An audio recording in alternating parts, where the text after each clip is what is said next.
it's really hard not to cover these things. But because the false prophet Joshua Molekula has moved the goalpost for the rapture date to October 7th or 8th because Jesus didn't give us the right date the first time he appeared to Joshua, I think I'm just going to play this video clip for you, and let's come back and talk about it.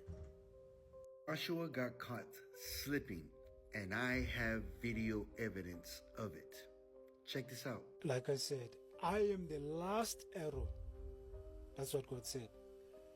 I am like the last arrow in his quiver. He said he is the last arrow in his quiver.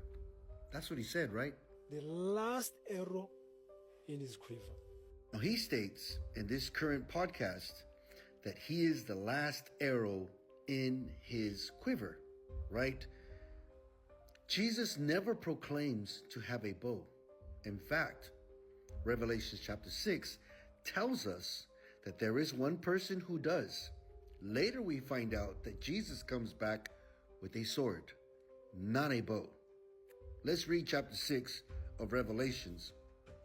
It says there, starting in verse 1, "Now I saw when the Lamb opened one of the seals, and I heard one of the four living creatures saying with a voice like thunder, 'Come and see.'" Verse 2, "And I looked, and behold, a white horse. He who sat on it had a bow." And we all know that this person is the Antichrist. This guy Joshua said, I am like the last arrow in his quiver. people, you need to learn to test the spirit. You need to have discernment in these last days. This man told the world that he is the last bow in the quiver of what man? It's not Jesus. This man is operating under a familiar spirit.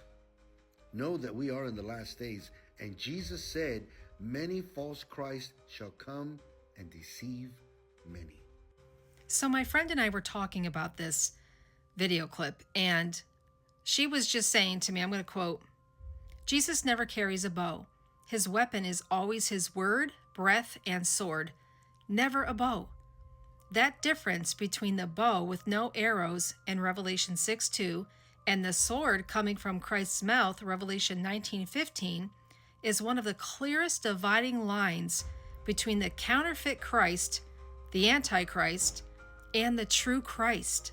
So any messenger that speaks of being an arrow or using a bow in a prophetic sense, yet links it to personal exaltation and false timing, is echoing the wrong spirit's symbolism, the Revelation 6 deception, not the Revelation 19 truth.